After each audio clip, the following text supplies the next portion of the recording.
नमस्कार। आज हम विभावना और अन्योक्ति अलंकार के बारे में चर्चा करने वाले हैं।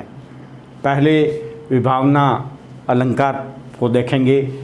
इस अलंकार के अंतर्गत जहाँ कारण यानी जो माध्यम होता है वो होता ही नहीं है, फिर भी कार्य उसका परिणाम हो जाता है, परिणाम होना पाया जाता है, तो ऐसी स्थिति में विभावना अलंकार होता है।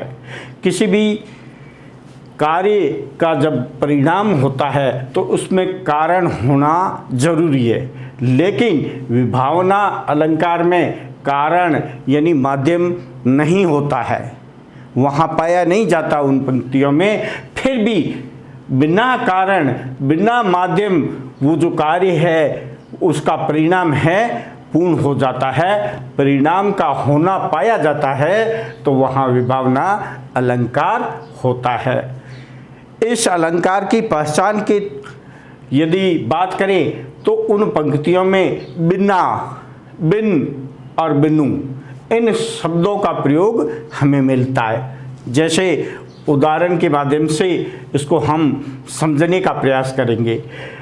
बिनु पग चले सुने बिनु काना, कर बिनु क्रम करे विधु नाना, आनन रहित सकल रस भोगी, बिनु वाणी वक्ता बड़ जोगी।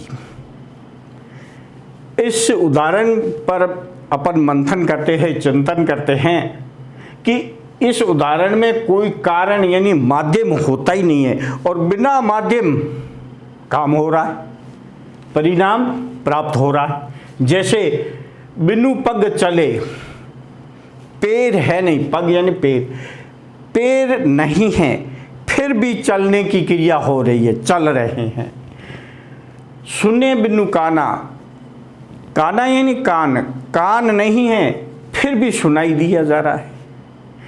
कर बिनु क्रम करे विधु नाना, कर यानी हाथ, हाथ नहीं है फिर भी बिना हाथों के कई प्रकार के विभिन्न प्रकार के क्रम हैं, काम हैं, वो हो रही है। या देखो पैर नहीं है फिर भी चलने की क्रिया हो रही है, कान नहीं है फिर भी सुनने की क्रिया हो रही है, और हाथ नहीं है फिर भी विभिन्न प्रकार के कार्य किए जा रहे हैं, हो रहे हैं। आनन रहित सकल रस भोगी, आनंद यानी मुख, मुख है ही नहीं, मुख नहीं है या कारण जो माध्यम है मुख नहीं है, फिर भी कई प्रकार के रस है उसका स्वाद लिया जा रहा है। बिनु वाणी वक्ता बड़ जोगी, अब वाणी नहीं है, बोल नहीं सकते हैं, और बिना वाणी बिना बोले ही बोल नहीं सकता है, बोलने की क्षमता उसमें नहीं है, फिर भी बड़े बड़े उपदेश दिए जा रहे हैं, बड़ी बड़ी बातें की जा रही है। तो इस तरीके से इसमें हमने देखा कि इसका जो कारण था, माध्यम था, वहाँ अभाव था, कारण था ही नहीं, लेकिन फिर भी काम हो रहा है, परिणाम प्राप्त हो रहा है, कार्य का होना पाया जाता है। तो ऐसी जब पंक्तियों पर स्थिति होती है तो वहाँ विभावना अलंकार होता है। पाषाण में देखे बिनु, बिनु, बिनु, तो ये बिनु, बिना, बिन इन शब्दों का जब प्रयोग होता है तब विभावना अलंकार होता है। आइए दूसरा उदाहरण देखते। निंदक नियरे राखिए, निंदक नियरे राखिए, आंगन कुटी छवाए, बिन पानी साबुन बिना, निर्मल होत सुजाए। बिन, बिना, बिन और बिना, तो पहचाने जिसमें बिना और बिना आए या बिनु आए तो वहाँ विभावना अलंकार। अब इसका अर्थ के द्वारा हम जानने का प्रयास करेंगे कि कारण नहीं है फिर भी परिणाम कार्य कैसे हो रहा है। निंदक नियरे राखिए, आंगन कुटी छवाए। निंदक, यदि हमें प्रगति करनी है, अपना कार्य पूर्ण करना है, तो निंदक को हमारे अत्यधिक पास में रखिए, कुटी यानी पास में रखिए, हमारे घर में रखिए, जो हर समय हमारी निंदा करता रहे। और जब निंदा करेगा तो हम सचेत रहेंगे, गलत कार्य नहीं करेंगे, समाज के वे कार्य जो उल्लंघन करते नहीं होने चाहिए वो नहीं करेंगे, क्योंकि वो पहले से निंदक है, वो हमारे पास में है और हमारी निंदा पहले से ही करता रहता है। जब निंदा करता है तो हम ये सोचेंगे कि हमारी निंदा न हो, तो हम सचेत रह करके करेंगे। तो हमारा जो स्वभाव है उस स्वभाव को स्वच्छ रखना है, धोना है, तो बिना पानी और बिना साबुन है बिल्कुल निर्मल हमारा स्वभाव हो जाएगा। कैसे होगा? न तो धोने के लिए साबुन की जरूरत है, न धोने के लिए पानी की जरूरत है, एकदम निर्मल हमारा स्वभाव हो जाएगा। क्यों होगा? क्योंकि हमने निंदक हमारे पास नज़दीक ही रख रखा है, जो हम 24 घंटे हमारे ऊपर नज़र रख रहे हैं कि हम कोई भी गलती करें और वो हमारी निंदा शुरू कर दे। तो यदि हमें आगे बढ़ना है, करना है, तो निंदक हमारे पास हो, जितना नज़दीक होगा उतना ही हम निर्मल होंगे, हमारा स्वभाव है निर्मल होंगे, उज्जवल होंगे।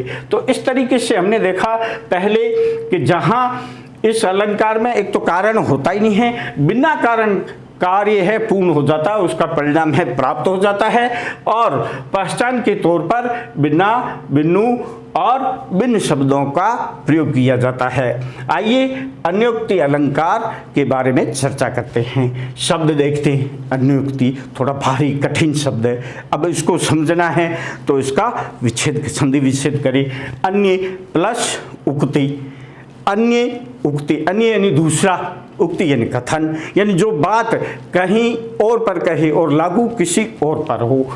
परिभाषा देखते हैं, काव्य में जहाँ बात कहीं किसी पर कही जाए, किसी पर बात कही जाए और लागू दूसरे पर हो, वहाँ अन्योक्ति अलंकार होता है। प्रायः देखा जाता है हम लोगों की ये भावना होती है कि हम प्रत्यक्ष रूप से किसी पर बात न करें, सामने वाला नाराज हो जाए तो उसको, उसकी जो बात है वो क्या करते हैं, उसकी बात हम किसी दूसरे पर लागू करते हैं। जैसे अपन के घरेलू पर एक उदाहरण देख ले, सास होती है, वो अपनी बहू की जो बुराइयां हैं प्रकट करना चाहता है, तो वो सारी बातें हैं वो अपनी बच्ची बेटी पर कहेगी। बेटी भी जानती है कि ये मुझे नहीं कह रही है, ये भाभी जी की जो बातें हैं वो मुझे सुना रही है, डायरेक्ट भाभी जी को नहीं कह सकते क्योंकि वो नाराज हो सकती है। तो वही किस्सा यहाँ पर है कि बात किसी पर की जाए और लागू दूसरे पर हो।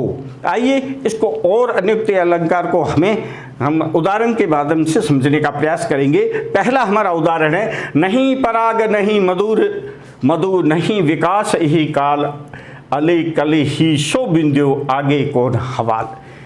नहीं पराग, यहाँ अली भौरे के लिए आया है। ये क्यों कहा है? बिहारी जी का दोहा है। बिहारी जी को पता पड़ा कि राजा जय सिंह है वो क्या है, जो छोटी छोटी बच्चियां होती है उनको उनके कहने पर उनका अपहरण किया जाता है और राज दरबार में राजा का जो शयन कक्ष होता है उसमें रात में रतिक क्रिया कक्ष में उसको प्रस्तुत किया जाता था। जब ये बात बिहारी को पता पड़ी तो उन्होंने, वो राज दरबार में जाता है और उसका जो मंत्री होता है उसको एक चिट्ठी पे ये दोहा लिख करके देता है, और दोहे पर डायरेक्ट राजा पर बात नहीं की है, और राजा को जो बात कहनी है, उसको जो उपदेश देना, अपनी बात देनी है, अपनी जो विचार देने हैं, वो विचार उन्होंने भौरे पर दिया। क्या कहा? नहीं पराग नहीं मधुर मधु। उन्होंने कहा भौरे को संबोधित करके कि न तो इस पर अभी पराग और न ही मधुर रस है, शहद, यानी ये जो है न तो अभी पराग उत्पन्न हुआ है इसमें, और न ही मधुर रस है इसमें, और नहीं इसका अभी पूर्ण रूप से विकास हुआ है। काल यानी विकास काल इसका नहीं हुआ है, कली का विकास नहीं हुआ है। अली कली ही शो बिंदु। अब भौरे को कहता है तू तो इसकी जो कली है उसमें इस तरीके से चिपक गया है, इस बुरी तरह से चिपक गया है कि इस आगे कौन हवाल, इसके आगे कौन हवाल है, कौन रक्षा करेगा। जब भौरा खुद ही उस पर कली पर चिपक जाता है तो कली कुछ ही समय में मुरझा जाएगी, उस पर पुष्प पराग वगैरह कैसे होगी, उसका विकास भी नहीं हुआ है। तो बिहारी जी ने भौरे को संबोधित करके कहा है कि तुम्हें यहाँ इस पर चिपकने की कोई आवश्यकता नहीं है, यदि तुम ही चिपकते हो तो आगे कौन हवाल है। ये हवाला किसका है? यही चीज़ उन्होंने जय सिंह को कहा। जय सिंह ने इस दोहे को जब देखा तो उसका हृदय परिवर्तन हुआ और कहा जाता है कि बिहारी को बुलाया था और अपनी खेद प्रकट की थी, और उसके बाद में उन्होंने वो रास्ता छोड़ दिया था, क्योंकि छोटी बच्चियों के साथ जब अत्याचार होता था, वो यदि राजा ही अत्याचार करने लगे तो फिर प्रजा का क्या हाल होगा, आगे क्या हाल होगा। उसकी नज़र खुल गई थी। बिहारी जी ने इस भौरे के माध्यम से उस राजा की आंख खोल दी थी। तो बात राजा को करनी थी और कहाँ गई, भौरे के ऊपर। प्रत्यक्ष रूप से बात कहीं किसी पर जाए और लागू किसी दूसरे पर हो तो वहाँ अनियुक्ति अलंकार होगा। दूसरा देख लेते हैं, कबीर जी ने कहा है, माली आवत देख के कलिया करे पुकार, फूले फूले चुन लिए काल हमारी बात।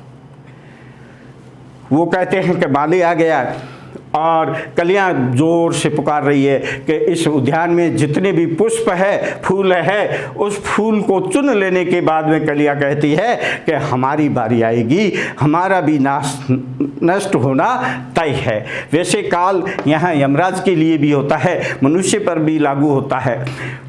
तो मनुष्य पर डायरेक्ट न करके उन्होंने माली पर उसको किया। जैसे माली ने आने से कलियां पुकार करके कह रही हैं कि ये माली द्वारा जब फूल है पूरे चुन लिए जाएंगे, तो फिर कलियां कहती हैं कि हमारी बारी आएगी।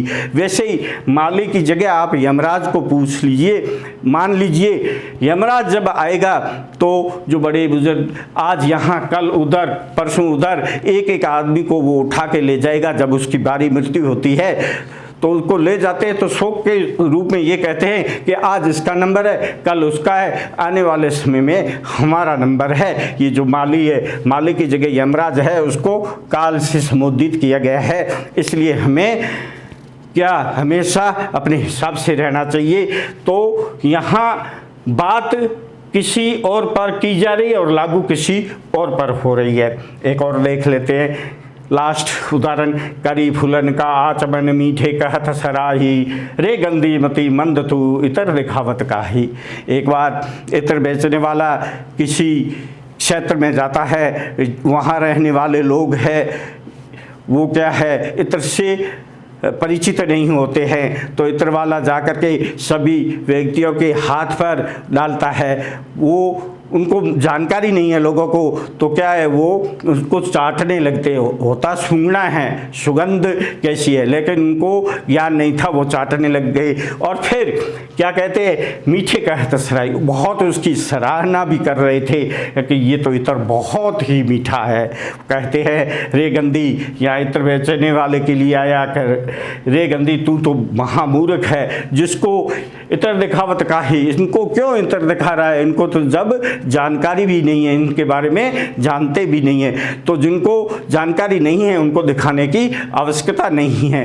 तो बात किसी पर की जाए और लागू किसी दूसरे पर हो तो वहाँ अनियुक्ति अलंकार होगा। इस तरीके से इन उदाहरणों के माध्यम से हमें समझने का प्रयास किया कि अनियुक्ति अलंकार क्या होगा। आज हमने विभावना अनियुक्ति अलंकार के बारे में जानकारी प्राप्त की। एक नए अलंकार के साथ फिर उपस्थित होंगे, तब तक आपका सभी का धन्यवाद। जय हिंद।